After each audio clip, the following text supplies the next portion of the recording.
Hello friends, welcome to my family member. তোমরা সবাই কেমন আছো? আশা করি সবাই খুব ভালো আছো এবং সুস্থ আছো। আমিও ভালো আছি। তো আজকে যে রেসিপিটা তোমাদের সামনে নিয়ে এসেছি সেটা হচ্ছে চিকেন। এটা আমার তো বেশি ফেভারিট, এবং কার কার ফেভারিট সেটা কমেন্ট করে অবশ্যই জানিয়ে দিও।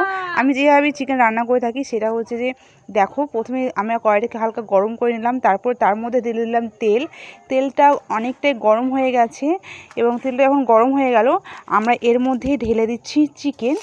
তো চিকেনটা ঢেলে দেওয়ার পরে আমি এখানটায় হালকা নুন এবং হালকা হলুদ অ্যাড করে দেব, এবং খুন্তি দিয়ে আমি দেখতে পাচ্ছি নাড়াচাড়া করছি। তো আমি মশলাগুলো আগে থেকে রেডি করে নিয়েছিলাম, যেমন যেটা লাগে আর কি, পেঁয়াজ, রসুন, জিরে, আদা, লঙ্কা, পরিমাণ মতো তোমরা যেরকম ঝাল খেতে ভালো সেরকমই নিয়ে নেবে। এগুলো আমি পুরো রেডি করে দিয়েছিলাম যাতে আমার রান্না করতে গিয়ে অসুবিধা হয়ে যায়। তো আমি এখানটায় হলুদ নুনটা দেওয়ার পরে আমি আবারও খুন্তি দিয়ে চিকেনগুলোকে নাড়াচাড়া করে নিচ্ছি। তো বন্ধুরা, আমি কিন্তু আমার ভিডিওতে একটু ভালোবাসা পাচ্ছি না, কেউ আমাকে সাপোর্ট করছো না। তো তোমাদের কাছে প্লিজ রিকোয়েস্ট থাকলো, আমার ভিডিওগুলোতে বেশি বেশি ভালোবাসা দাও, সাপোর্ট করো আমাকে। তোমাদের সাপোর্ট আমার এখন তো জরুরি। তো তারপর আমি চিকেনগুলোকে একটু নাড়াচাড়া করার পর আমি ঢাকনা দিয়ে দিয়েছিলাম। 20 মিনিট পর ঢাকনাটাকে সরিয়ে যখন দেখছি চিকেনের জলগুলো বেরিয়ে পড়েছে, মানে চিকেনটা কষতে দিয়েছিলাম, তো আমি এরপর চিকেনটা নামিয়ে দেওয়ার পরে আমি সেই একই কড়াইয়ে তেল গরম করে আলুগুলোকে দিয়ে দিয়েছিলাম, এবং আলুর মধ্যে জাস্ট শুধু হলুদ দিয়েছি, এবং আলুগুলোকে নাড়াচাড়া করে হালকা করে আমি আলুগুলোকে এখানে কষিয়ে নিয়েছি।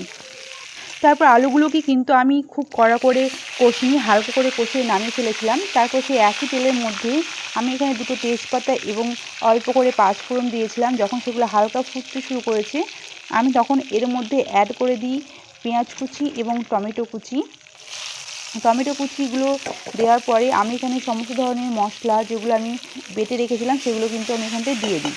ঠিক আছে, এখানে কিন্তু দেওয়ার পরে আমি এখানটায় জাস্ট খুন্তি দিয়ে একটু নাড়াচাড়া করে নিচ্ছিলাম। তো বন্ধুরা, আমি বেশি ঝাল খাই না, এই জন্য অল্পই লঙ্কা দিয়েছিলাম। তো আমি এর মধ্যে অ্যাড করে দিই কাশ্মীরি লঙ্কা গুঁড়ো এই মশলার মধ্যে। তারপরে আবারও নাড়াচাড়া করার পরে ঢাকা দিই। 10 মিনিট পর দেখতে পাচ্ছ একটা মাখা মাখা ব্যাপার হয়েছে মশলাতে। তো তারপর আমি এর মধ্যে ঢেলে দিই আলু এবং চিকেন কষাগুলো। তারপরে আবারও নাড়াচাড়া করতে হয় ভালো করে, মানে মশলার সঙ্গে একটু মাখিয়ে নিচ্ছি। তো মশলার সঙ্গে মাখিয়ে নেওয়ার পরে আমি এর মধ্যে অ্যাড করে দিই জল। তো জলটা আমি অ্যাড করার পরে মোটামুটি 15 থেকে 20 মিনিট আমি ওয়েট করেছিলাম।